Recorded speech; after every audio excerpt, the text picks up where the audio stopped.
Let's begin the discussion with experts from around the world. The coronavirus outbreak has so far caused a massive impact in China, Central and Southern Europe, and the United States. Countries in Latin America and Africa, though, they've generally received less global attention as they've so far experienced fewer infections. But now they are starting to see their numbers grow. If the pandemic spirals out of control in these countries, experts are warning that it could be catastrophic. Today, we connect with Dr. Osman Dar, Director of the One Health Project at the Chatham House in the UK, who was recently in Zambia, and Manuela Perino, a journalist based in Brazil. Now, first, let's start with you, Manuela. Most governments are urging the public to stay indoors, practice social distancing, and go to work only if necessary. But in Brazil's case, it seems that your president is doing quite the opposite. And of course, he's been the subject of much international criticism. But within Brazil, how is the COVID-19 situation and how has it impacted daily life? Yeah, well, Brazil is a very big country. It's the biggest country in South America, and with over 200 million people, where the richest 5% have the same income as the remaining 95%, and where 16 million Brazilians live below the poverty line, and where wealthy families are used to have 4 or 5 people working in their houses, and they're not willing to give them up. So in this situation, a large part of the population doesn't have the luxury to stay home. They cannot afford not to be paid. And we also need to remember that Brazil is a confederation of states.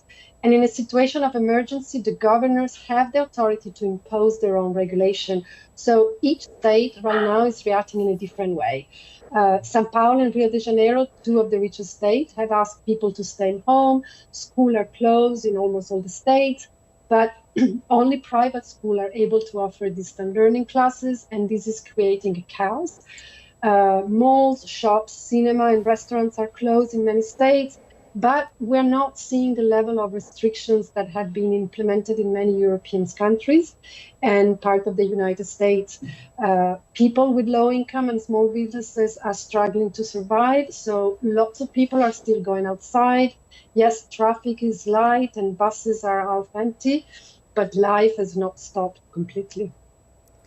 As you just said, it's very unfortunate that it's often the lower income workers and also those under the poverty line that are the hardest hit by pandemics like these. And well, Dr. Dar, the number of infections and deaths in African countries are also quite fluid, as in the number of cases.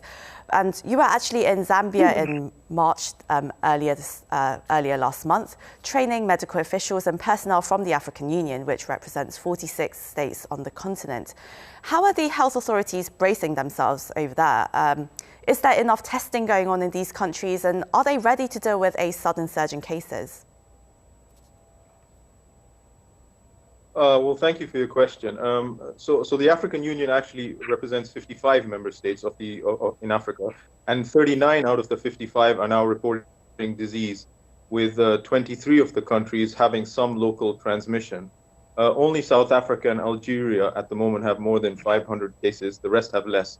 So most of the countries have imported cases or don't have cases at all as yet. Now, the good thing about Africa is that Africa is better than it has ever been before. I think the experience of Africa was a real wake-up call to leaders in the region and in the world. And so a lot of investment and thinking has been put into building Africa's capacity since then. The Africa CDC was established, and the Africa WHO Afro region developed 2 sub-regional hubs for emergencies. And the World Bank and countries themselves have put in a lot of investment. And so that's why when this outbreak first happened, Africa WHO and Africa CDC scrambled very quickly to start training and capacity building in the Africa region. And so we've had IPC, infection prevention control training, we've had surveillance training. The training I was involved in was around points of entry and clinical case management. So lots of the African countries have been getting prepared in the build-up to the virus coming into Africa. Well, I'm afraid we experienced a bit of a lag there in terms of the connection. But in terms of what you just said, African countries, they have been preparing for this. They've been undergoing training and also investing in some facilities, receiving aid from some international organisations too, of course, and consultants like yourself. Well, Manuela, leadership really is very important in times of crisis like these. And, well, Facebook and Twitter actually removed posts by your president after he claimed that some medical substances are working against COVID-19. And he also called for an end to social distancing. But at the regional level, officials are trying to take more stringent measures to curb the spread. How are the people of Brazil reacting to these mixed signals? Well, yeah, as you were saying, there's lots of confusion here. Recently, all 27 governors met in a teleconference without President Bolsonaro, and 25 of them decided to ignore Bolsonaro's instructions and to continue the lockdowns. The two biggest governors now leading this kind of fight against Bolsonaro in the media are two right-wing governors that were the president's two biggest allies. And right now they're fighting him openly. Bolsonaro issued a presidential decree enabling churches to reopen, mainly referring to evangelical churches that are almost 30% of the population and the core of his supporters. And basically, he sent a green light to the evangelical people by saying that everything is fine and that all the doctors and public health officials and people like that are just lying, that Brazilians are very special and strong people and this virus will not attack them. He left the quarantine to go outside and hug and handshake people's hands during the street protests. And in doing so, he's losing the core of his constituency. The two biggest papers in Brazil ran an editorial this week saying that it was time for him to resign. And there have been nightly protests in the middle-class neighborhood for the last 10 nights in a row, where everyone comes out on their balconies and bangs pots and pans and yell out with Bolsonaro. The only people that are still supporting him, seemingly, are the evangelical Christians and the oligarch that had him elected. A lot of confusion and fear in Brazil due to the mixed signals coming from officials in response to the COVID-19. And well, I heard it's got a quite fragile healthcare system as well. And well, Dr. Dar, I mean, what do you think about this? I mean, in countries like those in South America, where the public health system is already quite precarious, or countries like Botswana in Africa, where 1 in 4 people are HIV positive, how would a surge of COVID-19 complicate or worsen challenges to public health?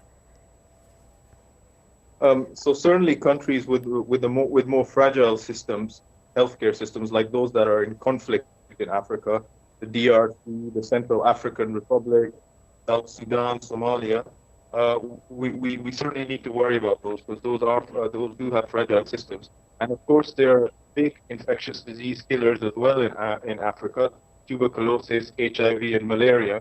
So in Africa, it's very important that the rest of the health system is protected while a lot of resources are being diverted towards COVID-19. And I think what was really good about the training that we did in Zambia was that local physicians understood this, and they understand that there's a balance that needs to be struck between responding to this outbreak and managing everything else that Africa is already challenged with. And WHO has released very good guidance now on health systems resilience, so how to maintain essential health services while you're trying to deal with COVID-19.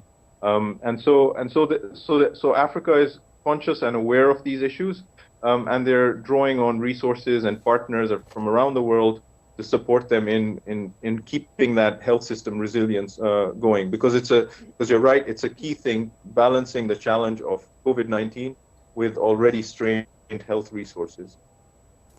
Well, Manuela, what about the medical system in Brazil? Does it have the capacity to deal with the rising numbers, possibly hundreds of thousands if infections surge in the country?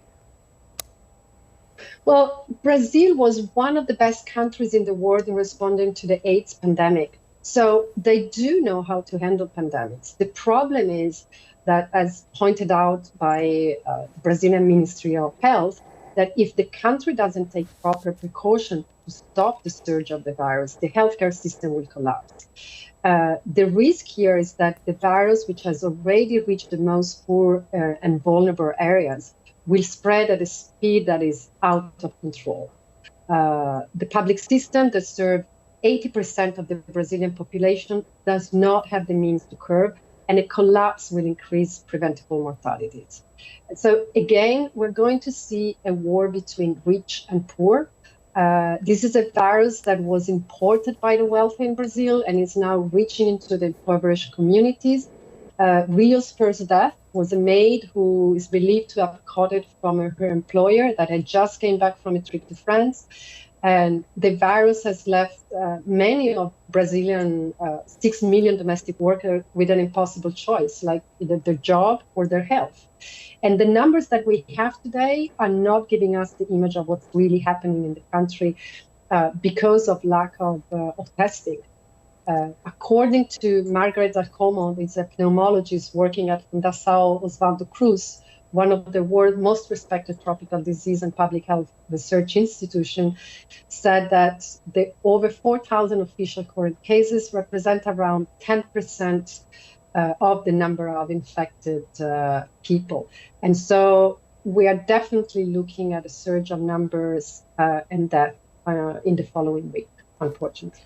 And as you just said, one of the worst consequences really would be, the increase of inequality, and it's just very unfortunate news. Yes. And well, we're running out of time, so let's finish with you, Dr. Dar. What are the dangers of this virus spiking on the African continent and also in Central and South American countries, while we see cases in other countries peaking and subsiding? How would a rise in cases in these continents impact the world? We all live in a global community now, and we're only as strong as our weakest links.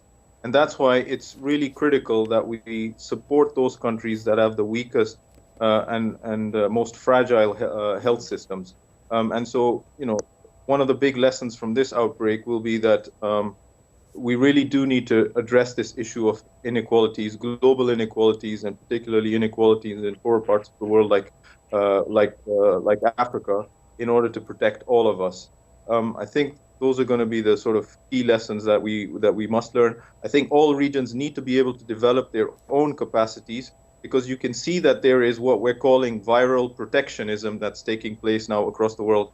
Even very wealthy countries are all fighting with each other. They're scrambling to get diagnostics, ventilators, critical care equipment for themselves, and that means that inequalities and inequity widens even more. So Africa does need to be able to develop its own capacities and manufacture them, and the same goes for vaccines, and the same applies to South America. Every global region should have its own capacity to develop diagnostics, manufacture them, and also the other countermeasures that are required. And we're going to have a lot of solidarity across the world after this in order to be able to make everyone able to do that.